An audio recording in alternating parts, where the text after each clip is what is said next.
America के बाद अब चीन को दिखाई आंख। दुनिया भर में बढ़ाई हिंदुस्तान की साख।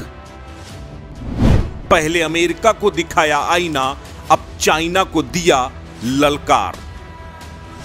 हिंदुस्तान चाइना से डरता नहीं है। राहुल ने उठाया चाइना पॉलिसी पर सवाल तो राहुल की भी उड़ा दी धज्जियां। वो अमेरिका की आंख में आंख डालकर उसे उसी की भाषा में जवाब देता है। यूएन में बैठकर पाकिस्तान और चीन की धज्जियां उड़ा देता है। वो हिंदुस्तान के राजनेताओं को मुंह तोड़ जवाब देता है। वो शख्सियत है हिंदुस्तान का विदेश मंत्री एस जयशंकर। कवि विहारी ने एक दोहा लिखा था, देखन में छोटन लगत और घाव करत गंभीर। ये कहावत हिंदुस्तान के विदेश मंत्री एस जयशंकर के लिए पूरी तरह फिट बैठती है। बहुत कम बोलने वाले, शांत, शालीन और छोटे कद का एक्स डिप्लोमेट्स आज पूरी दुनिया में अपने तीखे और स्पष्ट बयानों के लिए विख्यात हो चुका है। वो हर हमले का शालीनता के साथ जवाब देना जानता है।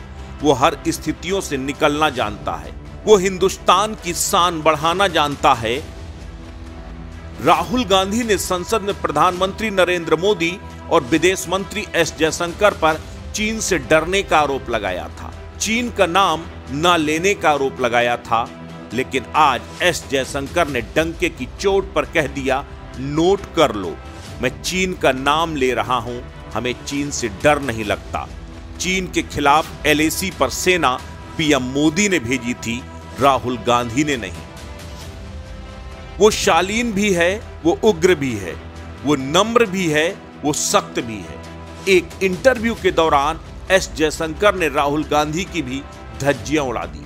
सीधे तौर पर कहा, सबसे लंबे समय तक चीन में बतौर राजदूत मैंने कार्यकाल बिताया है। मुझे चीन की एक एक हरकतों के बारे में मालूम है। मैं जानता हूं जहां चीन है वहां साजिश है। चीन से पूरी दुनिया परेशान है। चीन पर भारत में भी राजनीति हो रही है, लेकिन हमें बखूबी मालूम है कि चीन से कैसे निपटना है। जब जब चीन ने भारत को डिस्ट्रैक्ट करने की कोशिश की है, हमने उसे मुंह तोड़ जवाब दिया है। आज एलएसी पर सेना की तादाद ऐतिहासिक स्तर पर है। ये दम हिंदुस्तान के प्रधानमंत्री मोदी ने दिखाया है। याद कीजिए, ये हिंदुस्तान का वही विदेश मंत्री है जिसने अमेरिका में जाकर अमेरिका को आईना दिखाया था। जब अमेरिका में एस जयशंकर से पूछा गया था कि रूस से तेल की आपूर्ति हिंदुस्तान कब तक करेगा, सीधे तौर पर एस जयशंकर ने कहा था कि हम रूस से तेल ले रहे हैं और लेते रहेंगे, ना बंद किया है ना बंद करेंगे। यूनाइटेड नेशन से एस जयशंकर ने पाकिस्तान को आतंकी देश घोषित करने की मांग की थी, तो चाइना को भी आतंकियों का रहनुमा करार दे दिया था।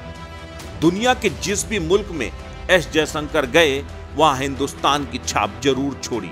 एक्स फॉरेन डिप्लोमेट से पॉलिटिशियन बने एस जयशंकर एक ब्यूरोक्रेट की तरह सॉलिड और कम बोलने वाले हैं, तो एक पॉलिटिशियन की तरह बैलेंस बिहेवियर उनकी ताकत है। एस जयशंकर ने यह कहकर दिल जीत लिया कि अगर राहुल गांधी चीन के बारे में मुझसे ज्यादा जानते हैं तो मैं उनसे सीखने को तैयार हूं, उन्हें सुनने को तैयार हूं, क्योंकि मुझे किसी से भी सीखने में कोई दिक्कत नहीं। एस जयशंकर ने अपने सधे हुए लफ्जों से जिस तरह प्रधानमंत्री नरेंद्र मोदी और अपनी सरकार के खिलाफ हो रही देश और विदेश की साजिश को भी काउंटर किया, उसने एस जयशंकर का ओहदा और बढ़ा दिया। बता दिया कि हिंदुस्तान को इसी तरह के विदेश मंत्री की लंबे समय से जरूरत थी। आज अगर दुनिया में हिंदुस्तान ग्लोबल लीडर के तौर पर अपनी पहचान बना रहा है, तो उसने पीएम मोदी के साथ साथ एस जयशंकर की बड़ी भूमिका है। अस्तित्व न्यूज के लिए ब्यूरो रिपोर्ट।